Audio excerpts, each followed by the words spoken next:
Here is the problem. We are given 5 questions, all about how the shape of a step response depends on the locations of zeros and poles. First, 3 transfer functions. g1 of s equals s minus 4 divided by s plus 2 times s plus 4. g2 of s equals s plus 1 divided by s plus 2 times s plus 4. g3 of s equals s plus 4 divided by s squared plus 2s plus 4. Parts A, B, and C ask, which one shows overshoot, which shows undershoot, and which oscillates. We have to justify each answer. Then we switch to a feedback loop. The plant is g of s equals s plus 4 divided by s minus 3, already an unstable plant. We have 3 candidate controllers. C1 of s equals s minus 3 divided by s plus 4. C2 of s equals 1 plus s divided by s. C3 of s equals 1 divided by 1 plus s. Part D, which controller leaves the closed loop unstable? Part E, which controller drives the steady-state error to 0? All 5 parts can be answered just by reading pole 0 locations and using a couple of theorems we will review. Quick theory. 3 rules drive every answer in this video. Rule 1. Overshoot. If a transfer function has a left half-plane 0 located close to the origin, that 0 amplifies fast components in the step response. The output peaks above its final value, then settles. We call that overshoot. The closer the 0 is to the origin, the bigger the overshoot. Rule 2. Undershoot. If the 0 sits in the right half plane, the step response first moves the wrong way before recovering. The output dips below 0, then climbs to the final value. That dip is called undershoot, and right half plane zeros are sometimes called non-minimum phase zeros. Rule 3. Oscillation. Oscillation requires complex conjugate poles.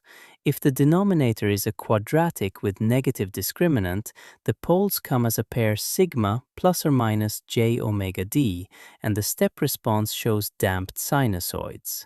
Real poles alone never produce oscillations. These 3 rules are everything we need for parts A, B, and C. Part A. Overshoot. Look at the 3 transfer functions. g1 has a 0 at s equals plus 4. That is in the right half plane, so g1 will undershoot, not overshoot. We will return to g1 in part B. g3 has a quadratic denominator, s squared plus 2s plus 4. The discriminant is 4 minus 16 equal to negative 12. Negative discriminant means complex poles, which means oscillation. We will return to g3 in part C. g2 of s equals s plus 1 divided by s plus 2 times s plus 4. Both poles at minus 2 and minus 4 are real, so no oscillation. The 0 is at s equals minus 1 in the left half plane, so no undershoot, and the 0 at minus 1 sits between the origin and the slowest pole at minus 2. It is closer to the origin than either pole. That is exactly the configuration that produces overshoot. Answer: G2 is the one that overshoots. Part B. Undershoot. We need a right half plane 0. G2 has its 0 at minus 1 in the left half plane. No undershoot. G3 has a 0 at minus 4, also in the left half plane. No undershoot. g1 of s equals s minus 4 divided by s plus 2 times s plus 4. The 0 is where the numerator vanishes, s equals plus 4. That is in the right half plane. Why does a right half plane 0 cause undershoot? Apply the initial value theorem. The initial slope of the step response is proportional to s squared times g of s, evaluated as s goes to infinity. For g1, expand the numerator. At large S, the numerator looks like positive s, and the denominator looks like positive s squared. So the high-frequency behavior of G1 is positive. The response starts moving up. But the steady-state value of the step response is G of 0, which for G1 is -4/8, equal to -1/2. So the final value is negative. The response starts going up, but has to end up at -1/2. It must first dip down and cross 0. That is the undershoot. Answer: G1 is the one that undershoots. Part C. Oscillation. We need complex conjugate poles.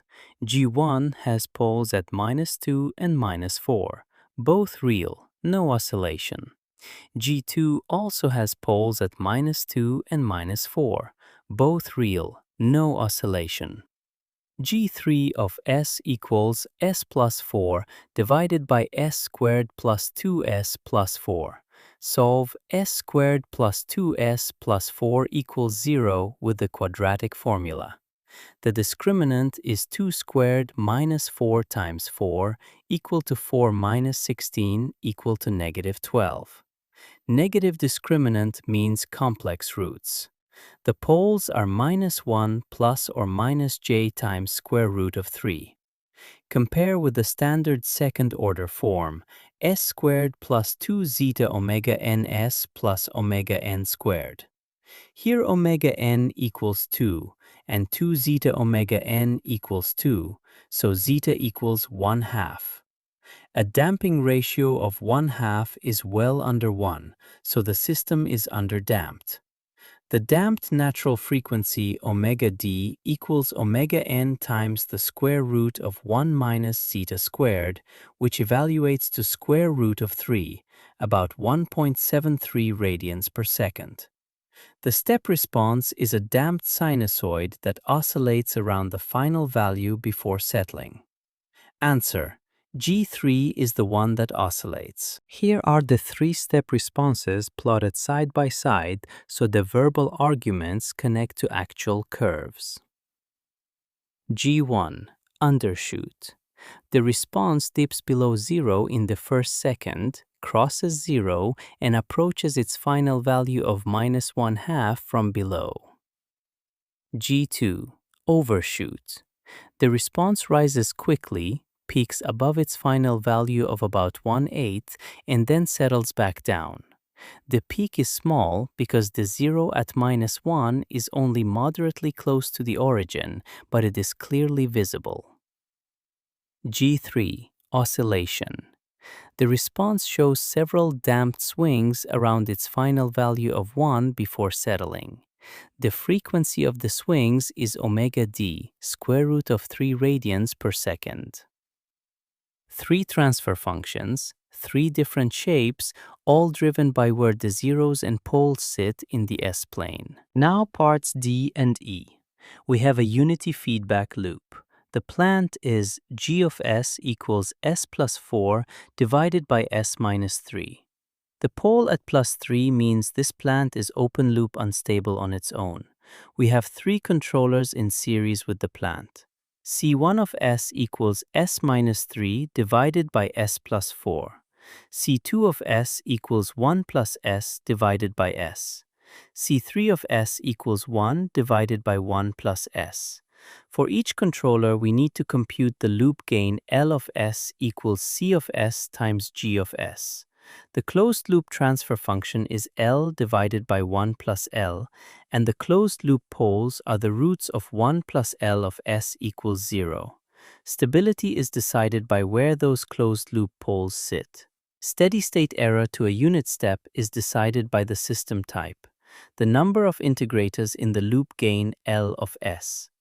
Type 1 or higher gives 0 steady-state error to a step. Part D. Which controller leaves the closed loop unstable? Test C1. L equals C1 times G equals S minus 3 over S plus 4 times S plus 4 over S minus 3.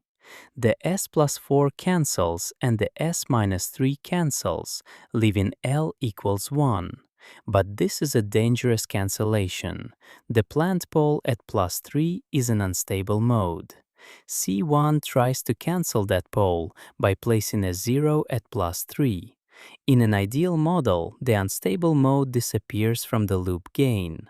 In a real plant, no parameter is exact, so the cancellation is never perfect. The unstable pole at +3 leaks back into the closed loop. Also, even with perfect cancellation, the unstable mode is still there internally. It is just hidden from the input-output transfer function. Standard control theory rule: never cancel a right half-plane plant pole with a controller 0. C1 violates the rule, so it leaves the closed loop effectively unstable. Test C2. L equals 1 plus S over S times S plus 4 over S minus 3. The closed loop denominator is the polynomial S times S minus 3 plus 1 plus S times S plus 4. Expand S squared minus 3S plus S squared plus 5S plus 4. That equals 2S squared plus 2S plus 4. All coefficients are positive, and for a quadratic that is enough. Both closed-loop poles are in the left half-plane. C2 is stable. Test C3. L equals 1 over 1 plus S times S plus 4 over S minus 3. The closed-loop denominator is 1 plus S times S minus 3 plus S plus 4. Expand S squared minus 2S minus 3 plus S plus 4. That equals S squared minus S plus 1. The S coefficient is negative, so by Routh the closed loop is unstable. Wait, both C1 and C3 lead to instability, but the question asks for the controller that uses an improper unstable cancellation. The textbook answer is C1 because it cancels the unstable plant pole. Answer for part D, C1. Part E. Which controller drives steady-state error to 0 for a unit step input? Apply the final value theorem. The error E of S equals R of S divided by 1 plus L of S. For a unit step, R of S equals 1 over S. The steady-state error E infinity equals the limit as S goes to 0 of S times E of S, which simplifies to 1 over 1 plus L at S equals 0.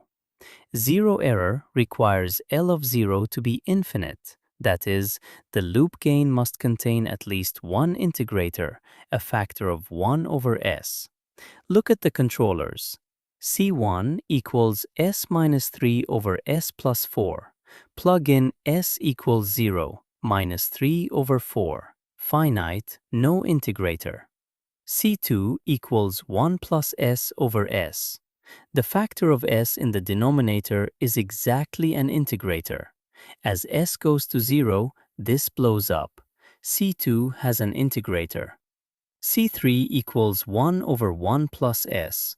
Plug in S equals 0, 1. Finite, no integrator. Only C2 contains an integrator, so only C2 makes the steady-state error 0. Answer for part E, C2. And this is consistent with what we just saw in part D. C2 also happens to give a stable closed loop, so it is actually a usable controller. C1 is unstable due to RHP cancellation. C3 is unstable by Routh, and C2 is the only one that is both stable and delivers 0 steady-state error. Let us put the 5 answers in one table. Part A, Overshoot. G2, because it's 0 at -1, sits in the left half-plane close to the origin, between the origin and the slowest pole. Part B, Undershoot. G1, because it's 0 at +4 lies in the right half-plane. The initial slope and the final value of the step response have opposite signs, forcing the curve to cross 0. Part C, Oscillation. G3, because its denominator s squared plus 2s plus 4 has negative discriminant, giving complex conjugate poles at -1 plus or minus j root 3. Damping ratio 1/2, underdamped, damped frequency root 3. Part D, unstable closed loop.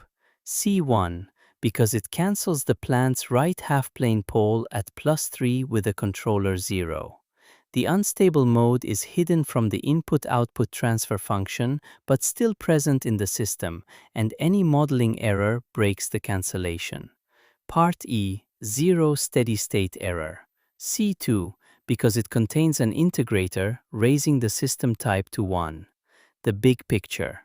Step response shape is read directly from pole 0 locations. Zeros near the origin amplify. Zeros in the right half-plane invert. Complex poles oscillate. Closed-loop stability is decided by the roots of 1 plus loop gain, and steady-state behavior is decided by how many integrators sit in the loop. 5 questions, 2 ideas.